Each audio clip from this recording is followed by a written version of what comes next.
Janelle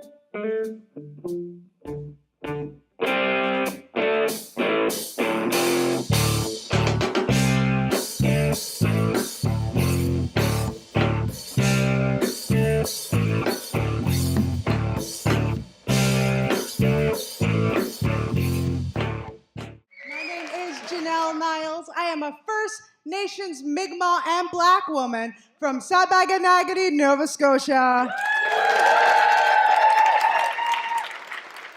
Thank you, white people, for clapping. That's reconciliation right there, eh?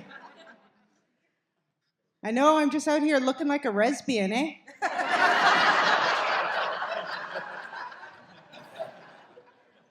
I look like if I was in Arkansas, they watch which washroom I walk into.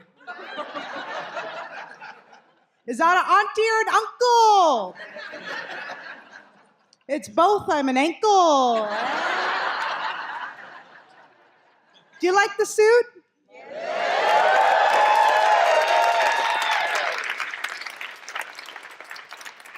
All I need now is a few loud ties, and you can rename me Don Cherokee, eh? Someone backstage was like, I think you look like a matador. Oh, okay, then just give me a cape. And I'll go, Skoden! Osionigata, welcome to another episode of Frontlines Are Everywhere. My name is Jeff Corntassel. I'm from Cherokee Nation, and we're so pleased to have Janelle Niles today as our guest. And this podcast, of course, focuses on Indigenous self-determination and the ways we express our international behavior all across Turtle Island and beyond. And so I'm just going to read a short bio for Janelle and see if my pronunciation holds up. So Janelle Niles is a Two-Spirit Black Mi'kmaq woman from Sipekne'katik First Nation in Nova Scotia. She has performed for many festivals such as Just for Laughs, Winnipeg Comedy Festival, and Crack Up Comedy Festival. She's also appeared on Family Feud Canada, CTV's Battle of the Generations, APTN's Michif Country. Janelle is a full-time stand-up comedian, MC, content creator, TV personality, and producer of Got Land, Indigenous Comedy Show. She hopes one day to perform in New York City, and her humor is described as eccentric yet captivating. Thanks, Janelle, for being on the podcast today. And how would you like to introduce yourself to our audience? Sure thing. Thank you so much for the bio. So first, I would like to introduce myself in my native language. So, Ninda Luisi, Janelle Niles, Wadabexi, Sipekne'katik, First Nation, Nova Scotia. My name is Janelle Niles. I am a First Nations Mi'kmaq and Black woman from Sipekne'katik, First Nation of Nova Scotia. I'm also Mooin and Bear Clan. And I need to update my bio because I'm now Mr. Two-Spirit. Oh, that's awesome. As an ambassador. So congratulations. And that came out of Oklahoma. Yeah. Yes, it did. At the 37th Two-Spirited, the 37th International Two-Spirit Gathering. So it was in Mi'kmaq in Nova Scotia last year, and it was in Oklahoma by Hinton this year. Excellent. Well, like I was saying earlier, we'll get you back to Oklahoma, maybe for a Cherokee set. So, please. I love it down there.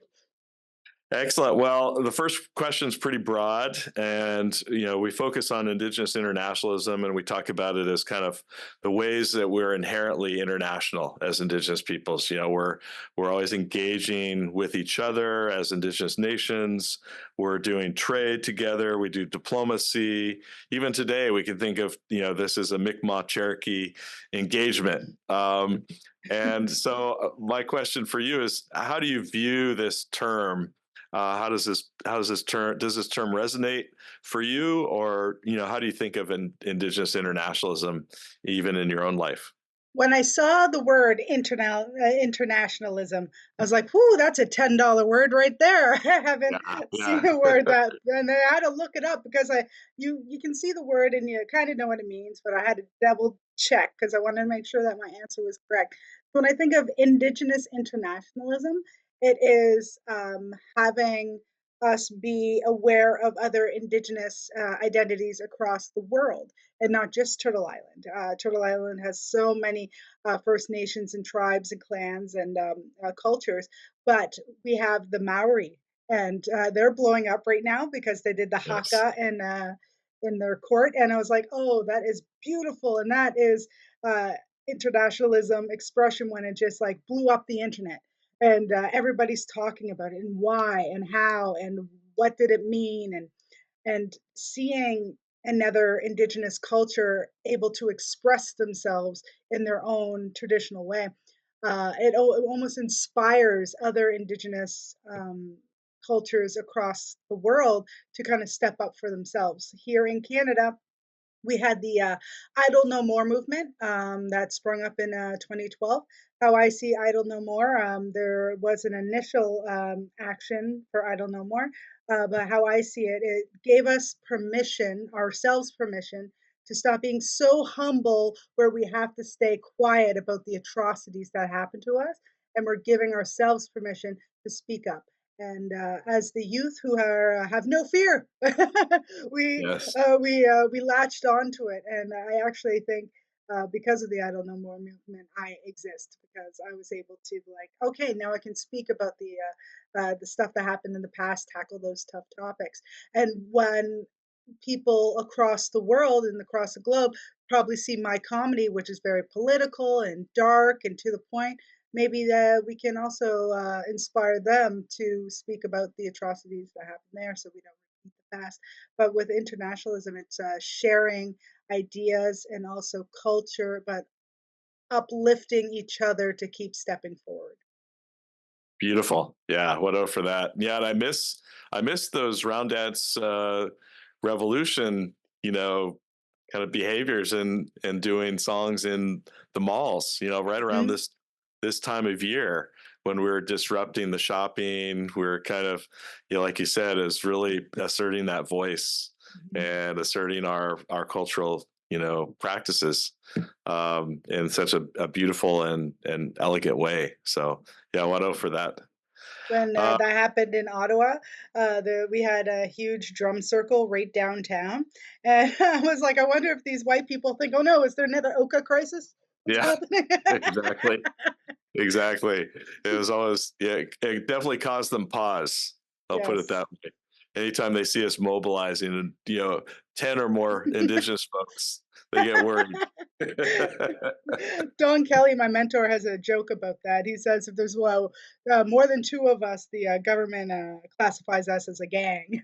That's a great point. That's a great point. Kind of getting to your craft and the work that you do. You know, I was thinking, you know, you probably have so many different influences, people along the way that have really impacted your work. Who are some, you know, comedians or even non-comedians that have kind of motivated you, have inspired you to do the work that you do? So I think the first comedian who inspired me would be Richard Pryor. He went Uh, up on stage. He told everybody his life with the help of his writer Paul Mooney, who also is a great comedian. May they both rest in peace. But they spoke on the trials and tribulations of their past in a comedic way, and it was something people weren't ready for at the time, but kind of latched onto after they got a little bit more comfortable with it. Because as myself today, people say what you say is not relevant. The normal person doesn't understand what you're talking about, and I'm all like, yeah, same with them when they first yeah, started.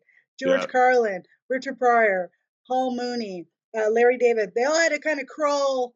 Oh well, why did I add Larry in there? But they had to crawl out of the out of this where people put them in the box, like don't yeah, talk about that stuff. Like if George Carlin listened to the first Christian that came up and went, shame, shame, shame, shame, we wouldn't have who we had, he wouldn't have yeah. spearheaded this huge movement. But Indigenous comedians, I would have to give it to the late, great Candy Palmater. who is a Yes. Mi'kmaq comedian who's I joke she was a lesbian. Eh? she That's great. Yes, she spearheaded a lot of Indigenous entertainers through the Candy show that she had up here. And she did a lot of great work. She was a lawyer, very smart, but also very raunchy. And Yes. she inspired me early in my career. I saw her live here at the Wabano Center in Ottawa. However, I never got the chance to work with her. But Uh, every day she's with me because I feel like I'm walking in her shoes all the way up that mountain in boots that she shouldn't have been wearing or sneakers she shouldn't have been wearing. And also Monique, the queen of comedy down in the States. yeah.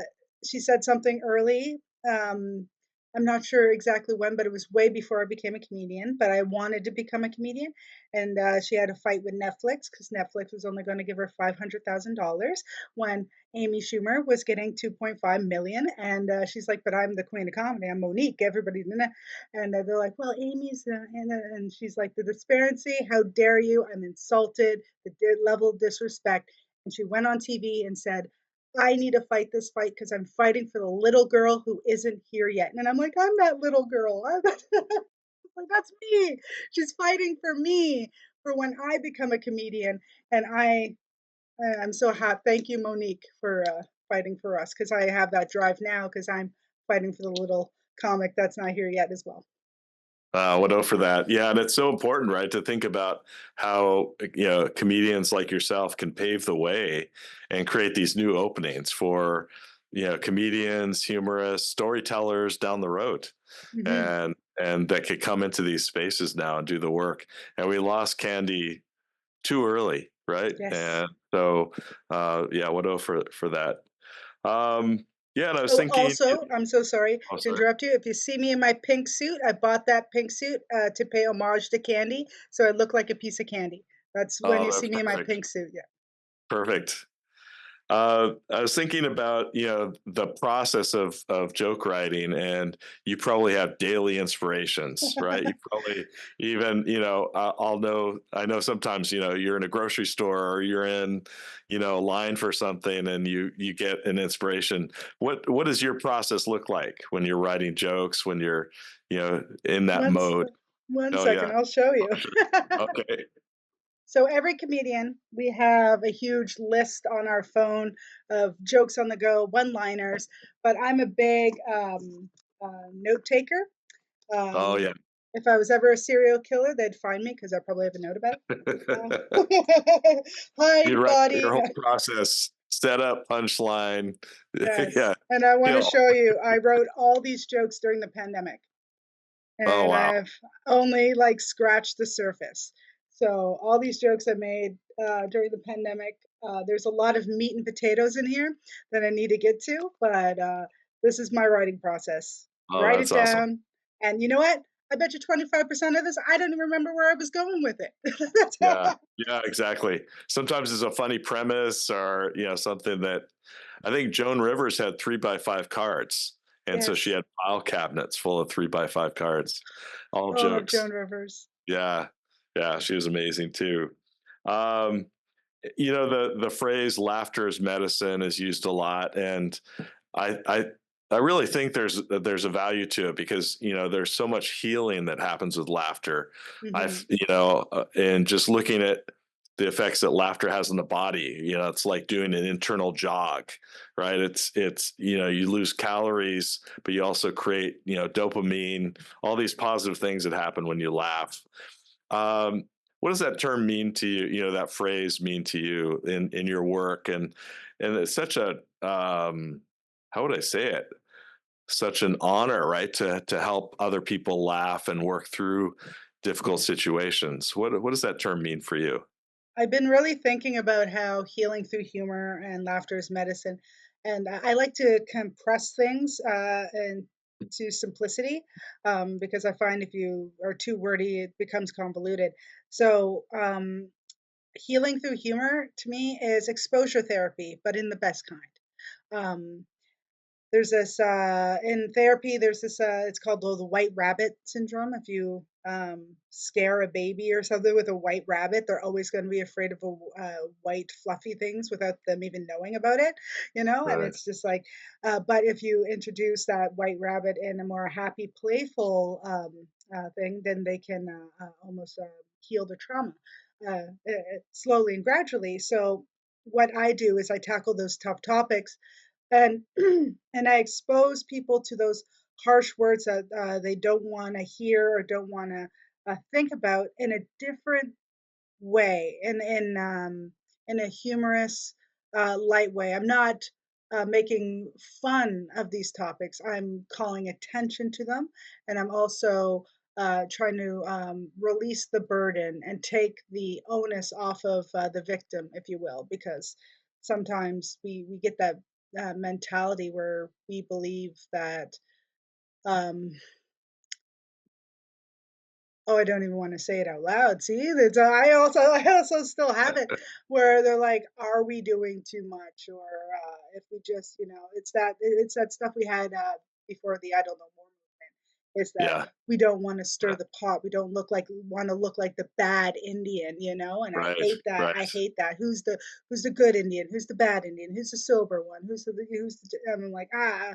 So when we heal through humor, let's talk about the stuff we're reluctant to talk about, because we will start conversations, and that's where you start to heal. Because being in a house, like I've lived with roommates, like if none of us talked about the stuff that's happening, it would just build resentment and boil over until it just explodes.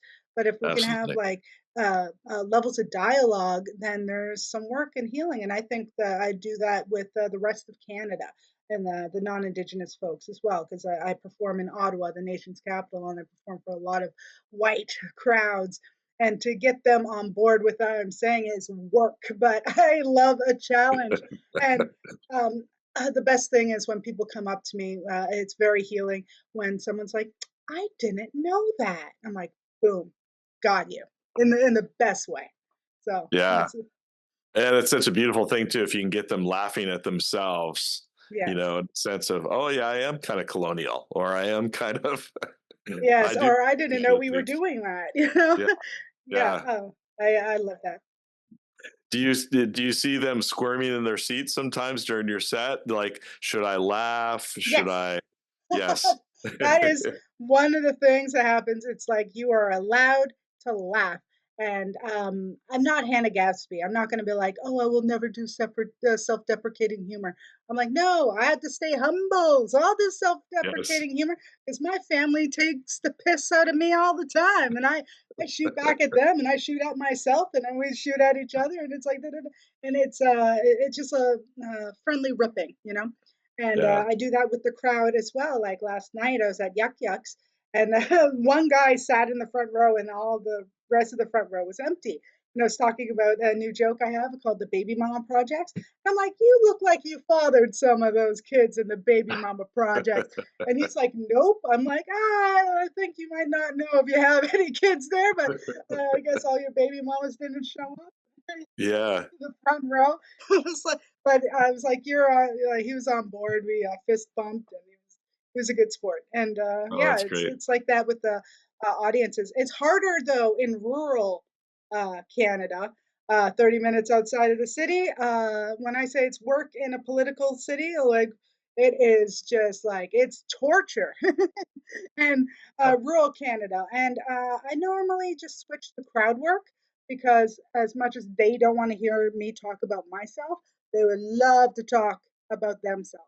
And then once I establish a rapport where they get a little bit more comfortable with me, because I come across as, you know, this, they are now more able to digest what I'm about to say. And then at near the end of my set, I can hit them on those points, and they'll be more on board. So it's reading the audience. Absolutely. Yeah. Thank you for that. Yeah. And I was thinking too, there's so many cis white male comedians, right, that are out there, and very few Indigenous and very few Two Spirit Indigenous, comedians. And so I was wondering, what are some of the challenges that you've seen kind of even breaking into the comedy world. It does seem like a men's club at times. I'm only speaking from the kind of the Victoria, BC comedy world that I've Mm. seen out here. Like it's very entrenched at times. What have been some of those challenges that you've seen? Well, West Coast, East Coast, Yeah. that familiarity is still there. Yeah. East Coast is full of fake progressives. They Uh, preach that they're progressive and have progressive ideologies. But when someone like me who comes out, who's a little raunchy and real dark and tackling those tough topics, they've labeled me problematic because I am not their textbook good Indian on the pedestal that they want to um, what do you call cherish. And I'm like, I'm never standing up on a pedestal. I will never climb up there. I am not a perfect person. However, I do want to preach moderation and also self-care and love and being open and gay and unapologetic. So when I first started comedy, they hated that. They're all like, look at this snobby, arrogant, and narcissistic, and all I was like, I'm motivated. I'm a go-getter. I'm like, what are you talking about? So it was this perception of me coming in saying, I'm going to be a stand-up comedian. This is going to be my full-time job for all the white cis comics. But like, who the is she? Excuse me, who does she think she is? And I, to this day, 6 years later, I still have to crawl through that. And my peers are not jealous of me. It's more of resentment because if they even got the stuff that I have, would they work just as hard as I have to maintain it or do it? Um, so I find they, I'll tell you right now, um, a comedy club owner told me to my face, sat right down next to me, said, "You're not funny. You just have a niche." So I go mm, home and I write that down and I'm like, "You're not funny. You just have a niche." And I have a nephew and an auntie and an uncle. And now it's part of my that's good. act. Yeah, now Right? you can So, do it. I love that. I yes. love that. So, Yeah, anytime somebody says something negative about me, I create a joke about it, and I so love that. to take that power back.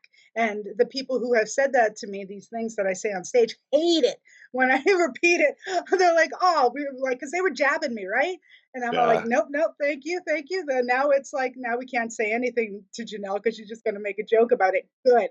I want you to be scared to say these hateful things to me. I want you to be Yes. scared to say hateful things to anybody. If you have nothing nice to say, don't say it at all. Because yeah, sorry, it's just Yeah. in that respect. Oh, and you're making it into teachable moments, right? You're playing Thank it you. back to them and showing how ridiculous, to say Exactly. I have a niche or I have two niches in Southern California, right? Yes. Like, no, that's wonderful. And so those have been some of the challenges. How have you, you've kind of laid this out, but how have you overcome some of that? It sounds like there's been more openness. It's just kind of showing people, almost playing back to them. This is how ridiculous you sound. This Yes. is how disrespectful you sound, and I'm going to play it back for you in a humorous way, but this is serious, right? Exactly. Yeah, How I combat it is basically like you said. I get told every day, well, not every day, most days. You're just getting the stuff you have because you're indigenous, because you check every box. That's what they want, so that's why you're getting. You're not funny. You don't deserve anything. Stop saying yes to these opportunities. Why do you think you deserve this? You haven't done your dues. You haven't done your time. How dare you? So I get over that by I'm online building Janelle Niles. I'm working. I'm my own agent. I am my own manager. I'm a producer. I'm an MC. I answer all my emails. I make all my bookkeeping. I do everything. And I'm like, no matter how hard you guys think I'm just being handed this, and if I'm talking to them right now, yeah, Steve and Jacob and whatever your names are, you yeah, don't yeah. know how hard I work, and Yes, and it's all part of being a professional stand-up comedian. Times have changed. This is not the 90s or the 80s where you are picked up by an agent and they do everything for you. You have to do it yourself. And I knew that from day one, and that is what I've been doing. So if you think that I'm just being taken on the ride and I'm holding someone's hand, how dare you? I have held my hand out for you, all these cis white comics. I have shown you the way. I've shown you the way. And you slapped my hand away and said, no, we don't want it from you. We'll do it on our own. But they're not even walking in the right direction. I'm like, it's this way. It's this way. Hey, you know? I love So it. Yeah. it's so ridiculous and hypocritical and redundant that they will say, how dare you, but they will not even follow the path that I have led for them because they're like, well, we're going to do it the way. I'm like, it's not the 80s. It's not the 90s anymore. No agent's going to just pick you up. You have to promote yourself and you have to do it in a good way. And that's Yeah. what I do online. So sorry, I'm just yelling into the void now. Wonderful. No, it's Steve and Jacob and whoever needs to hear this. The message has been delivered. Thank you. Yes. Just work hard. It's hard work. It's not something that's just handed to you. And that's what they think because their Yeah. racist mindsets are like, oh, it's because there's an agenda and we have to let the indigenous people step first and all that stuff. I'm like, well, we have been last for so freaking long. If they're even giving me 1% of a work like a head start, that is, thank you. I will take it. However, I'm going to do it in my way and I'm going to combat the system. So Exactly. It's all about what you do with it, right? It's all about exactly. what you do with that opportunity. The late Charlie Hill used to talk about how stand-up Yes. comedy it's the ultimate freedom, right? When you get on that stage, you can say just about anything. Do you feel that when you're up on stage? Do you feel that freedom to express yourself in a way that maybe in everyday life it feels a little bit different? I was always outspoken. I always Yeah. had a mouth on me, and Yeah. now people pay me to have a mouth. So it's like Nice. it's almost the same in the sense, but on stage I have more of like a cocky narcissistic style because when I'm in that suit, I have to exude so much confidence for them Yes. to know that I'm smart enough to listen to, and it's a Yeah. manipulation game at the end of how it's like if I'm not wearing the suit, sometimes people just are like, "Who the hell is this angry black native woman?" I wear the suit, and they're like, "Ooh, very smart." Yeah. I better listen. Exactly. I love Charlie Hill. Actually, I have one of his books on my bookshelf there. We have a little real estate problem, and today we are, as Indigenous comedians, are still combating lateral violence because um, I am able to say whatever I want to say on stage. However, other Indigenous comedians are saying, no, there's a line and you keep crossing it, Janelle, and you're making us look bad. I'm like, the audiences are laughing. Yes. Yes. That's You're the not ultimate. in the audience. You're not Yes. in, yes. So it's combating that pendulum because like I said, I've been labeled the problematic Indian. And I'm like, so was Joan Rivers, the problematic harlot. And Exactly. she had something to say and she said it. And I'm like, to take it's like I'm not taking anything away from them. They, as comedians, it's an independence game. Like, even though I have Gotland Indigenous Comedy Show, where we have a show that there's multiple comedians on, we're all still independent. Like, my comedy should not affect your comedy or your ability to do comedy. Like, Canada is so vast, it's so huge. There's so much stage time. There's so much, so when people they're like, no, we have to tell this comedian you're doing wrong and then blast them to make us look like we're the more moral arbiters of indigenous stand-up comedy. I'm like, no, no, no, that's the opposite of what you're doing. You're telling Yeah. other comedians and audiences that comedy is only this and that, and then now it's like people are going to be more reluctant to laugh. That are we allowed to laugh? You're instilling that into the audience. And I'm like, no, we're trying to get that away. You're at a comedy show, you're allowed Yes. to laugh. But if we tell Exactly. people there is a line, it just ruins all this work that Charlie Hill has put forth, you know, and Candy Yeah. Palmater and all the other comedians who dare to say what they say. So, and yeah, so sorry, that was a long way. That was a little tangent. No, I love it. I love it. Yeah, thank you so much for that. With that said, are there certain lines that you've been hesitant to cross? Have you said, "Oh, I don't know if I should go there," or it's always a balance, right? Because you want to be on the edge. You want to kind of get audiences to squirm in their seats a bit. But are Yeah. there certain topics that you've thought, okay, this is too much for me right now, or maybe this is a line that I'm not ready to cross. No, you said it exactly right there. Is Yeah. that too much for me right now? Yes. Yes, Yes. that is exactly how I think. Can this Yeah. topic be funny? Possibly, but I'm not 20 years into the game where I can make that funny. I'm Yeah. not Yeah. skilled enough to make that funny. I'm not there yet to make that Yeah. funny. Like in the clubs, I'll try it and I'll test it. No, but I wouldn't put it online. I wouldn't put it online. I know better Right. because they're not Right. the audience. They weren't in the room. But there is some jokes. Like I have a joke about my haircut, and I've been doing it for almost 3 years now, but I could never put it on TV because it mentions residential schools. And Yeah. yeah, and Yeah. if I do it for you, I would like to explain why Right. that I can't Right. do this on live TV. But it's something else. Goes what we were talking about before when a comedian said something really dark and mean to me, and I Yeah. made into a joke. But he mentioned residential schools, so I'm repeating what he said. Yeah. So Yeah. if I could tell you the joke, here Sure. debuted on Absolutely. on the university. Oh Absolutely. goodness gracious! Yeah. My career is now over. All right, let's do this. I No. love it. I love it. We'll edit this part out if you get so much backlash that we have to. Sure. If you want. So I'm actually losing my hair. That's why it's cut. It was thinning so much. I was turning into the crypt keeper. It was no longer my strength. It was my strands. You know what I'm saying? Like Yeah. I'm losing it much up here, much like you, sir. Actually, Yes. Yeah. Yeah. My forehead's getting longer and longer. same. Uh, And it's like right here where I'm losing it. I just have good hair texture.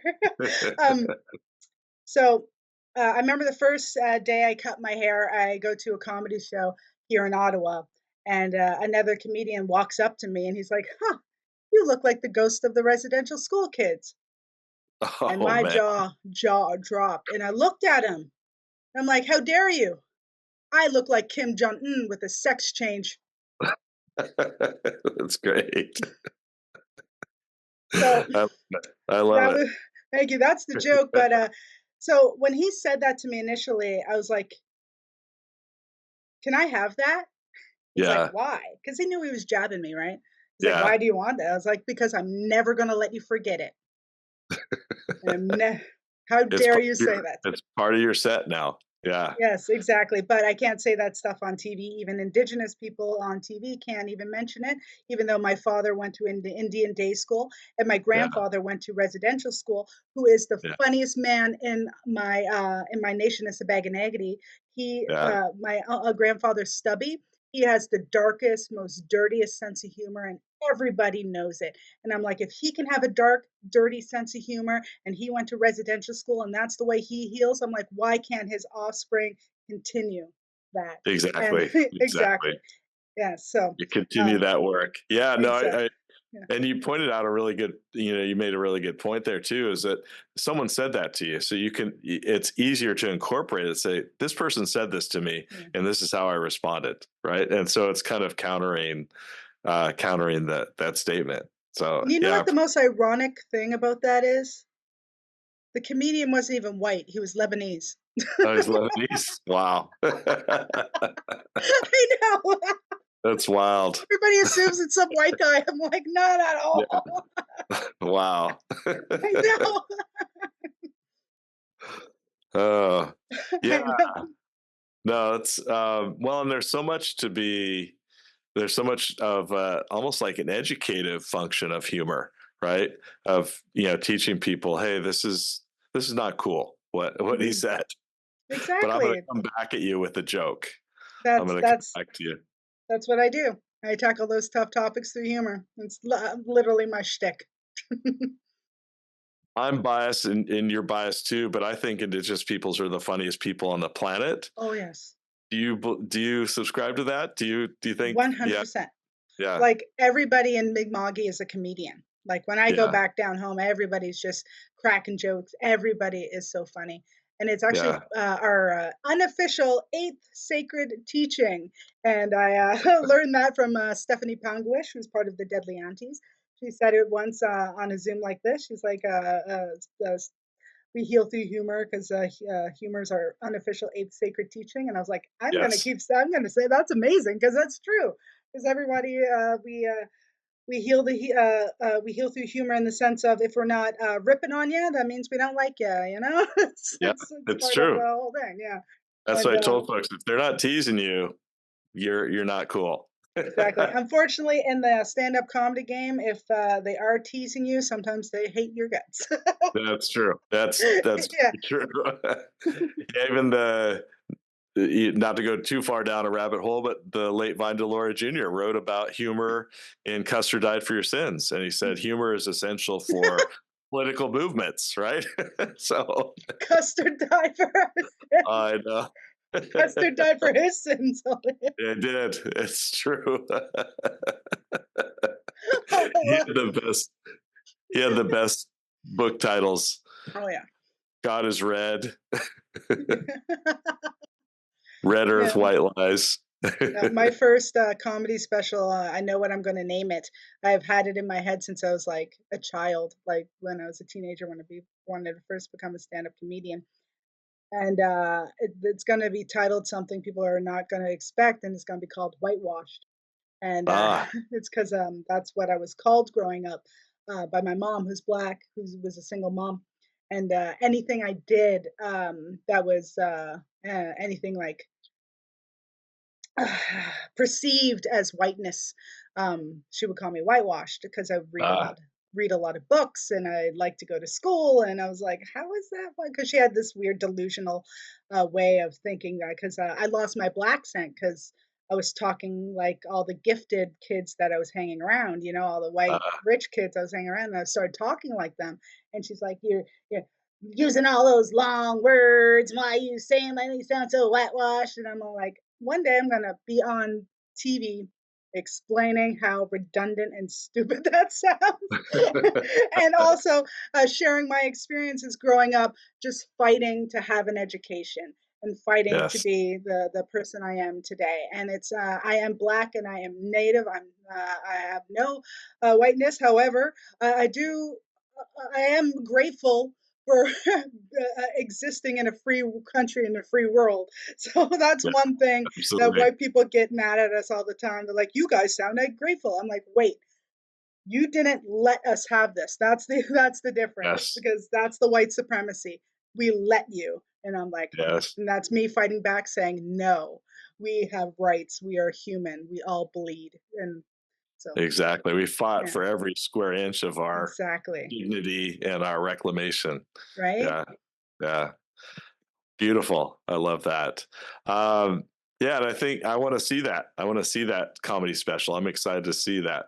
Oh I yeah, know so probably it's going like to happen. 6 more years, 10 years. We'll see. No, I think sooner. I think I have Oh, a good feeling. Um, the Got Land show mhm.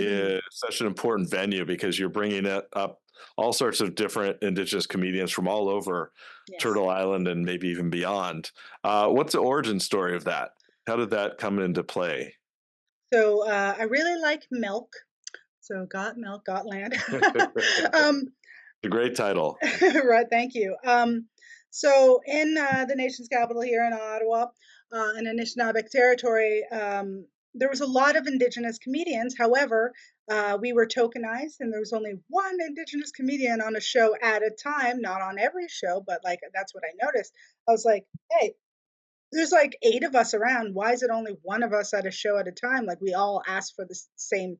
We also asked for a spot on the show. Why are they only picking one of us? And there is this whole thing where they don't want the show to be too ghetto or too black or too native or too Middle Eastern, so they just pepper us in, if you will. Oh, sorry. I couldn't roll my eyes further in back of the head. So I'm like, why don't I just bring everybody together? Because I had an open mic at the time, and I used to do theme shows. And I'm like, why don't we have a Indigenous comedy night?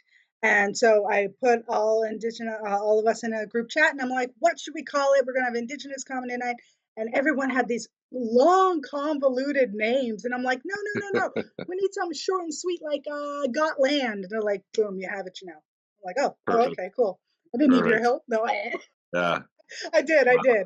If they didn't make these long, convoluted names, I wouldn't have thought of that short one. Yeah. Gotland was born, and then September 10th, 2019. It was in a little diner called Eddie's Diner, and only could fit 45 capacity. We managed to squeeze 65 people in there. Don't tell the fire marshal. And it was people were standing lined on the walls and everything, and it was a great show. Some new comics, me, some of uh, my mentors like Jen Hayward and Don Kelly.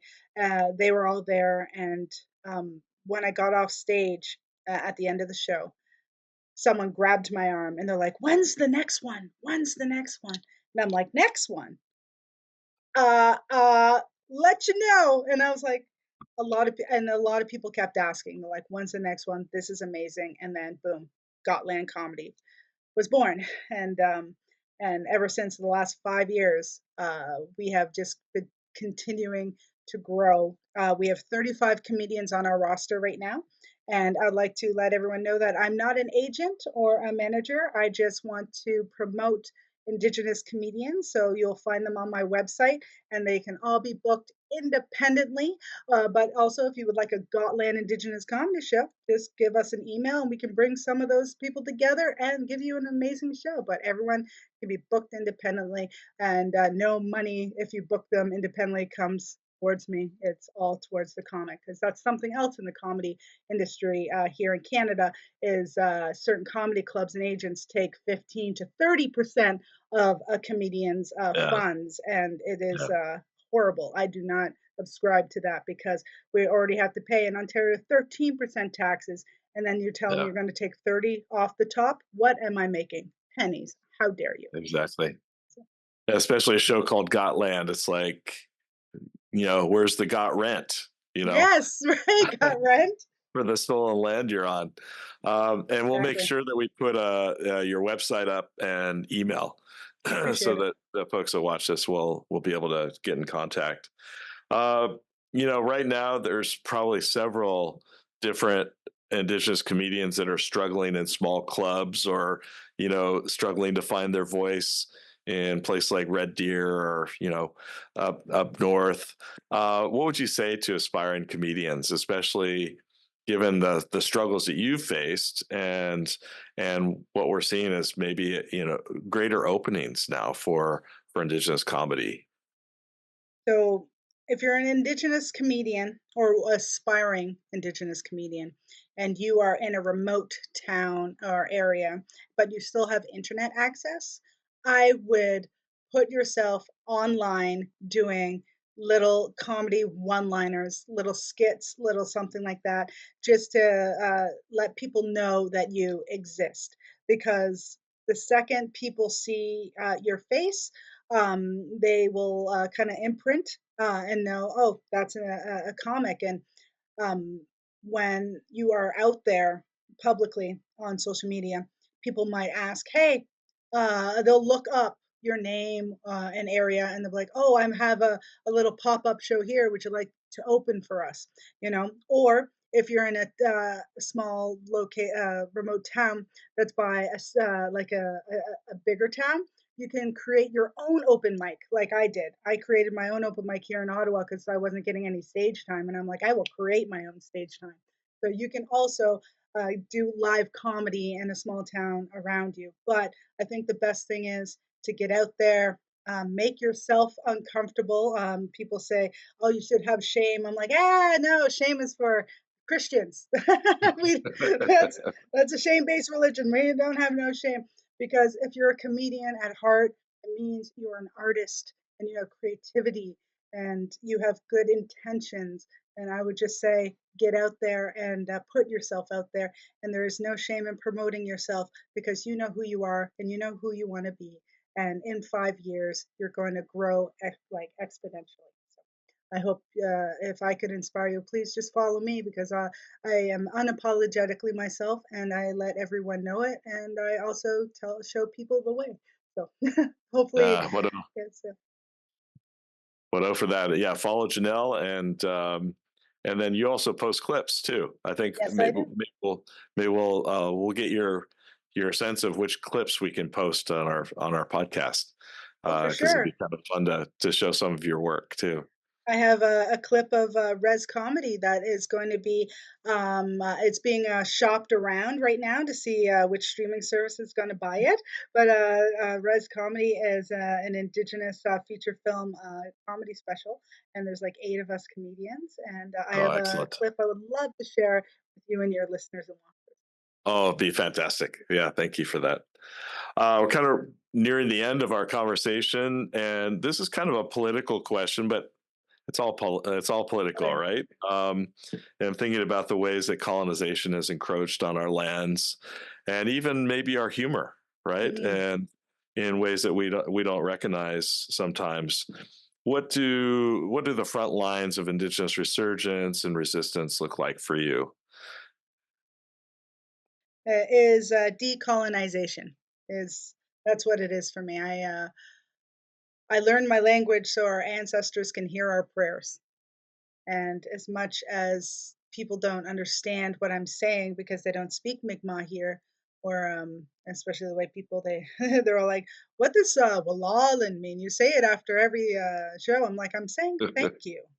It's Chi Miigwech. I'm like, I'm also saying thank you in Algonquin because I'm a guest on this territory. And they ask those questions, but I will answer them. So it's the decolonization, and unfortunately, it is the constant education, as every Indigenous person knows. When somebody, like, as people just will ask us any question, but it's standing up for what we believe in and sticking up for our culture. And they call it gatekeeping, but I think it's preserving our culture is something that I'm obligated to do, and that is part of decolonization. Because what they want us to do is assimilate, be quiet, Mhm. go away. This is their land that they rightfully stole, and we get a bunch of accolades that they don't. And I'm like, no, those there's a thing called a treaty, but it's okay. Your school system didn't teach you that, or you missed that day in school. Let me break it down for you in probably a way that's digestible. And they look at me, they're like, but you're speaking English. I'm like, you wouldn't understand me if I was speaking Mi'kmaq. So I'm going to speak in your language and I'm going to let you know a little something here and there. So that's me, just decolonizing by um, sharing and educating, but also making them laugh. One comedy club at a time, too. Yeah, Yeah, and one yeah. joke at a time. One joke at a time. Perfect. Uh, is there anything we didn't talk about today that you'd like to bring up or like to discuss? I would like people to know that when you see an Indigenous comedy show, it's not just for Indigenous people. All are welcome, allies, other Indigenous nations across, even racists, because you laugh the loudest and we can pick you out the crowd. Now, um, we want everyone to know that Indigenous comedy is not centric to Indigenous comedians. And if you are an Indigenous comedian and feel that you're put in a box and the rest of Canada doesn't want to have you because you're just labeled an Indigenous comedian, let's destroy that box. Just because we're an Indigenous comedian doesn't mean we can't also be a comedian. And Yes. that's the issue that we have here in Canada, where other comedians who are Indigenous are scared to be part of Gotland because they're like, oh, I'm just labeled an Indigenous opinion. Who's going to want to hire me then? And I'm all like, oh, you would be surprised. Don Bernstick's almost a millionaire, okay? Like he can't have everything. Yes. Yes. He is not the only Indigenous comedian out there. Exactly. And we I am a proponent of not just doing Indigenous comedy for just Indigenous people. I want to be as global as possible because I love performing for my people and my communities and my nations. And I also like performing I would love to perform in Australia and New Zealand and the UK. I would love to go up to the king and tell my piece, because I've already joked with Justin Trudeau. I've joked about junk meat to his face and had dinner with him afterwards. I'm a political comedian who tackles tough topics and also challenges to the form in the face of the powers that be, because who is next to the king? The jester. And the jester has the power to make fun of the king. And that's what we are. We are comedians. And I hope everybody can laugh all ugly with us and get on board, because Canadian history is also Indigenous history. Actually, Indigenous history is more than Canadian history. so that's all I wanted to express.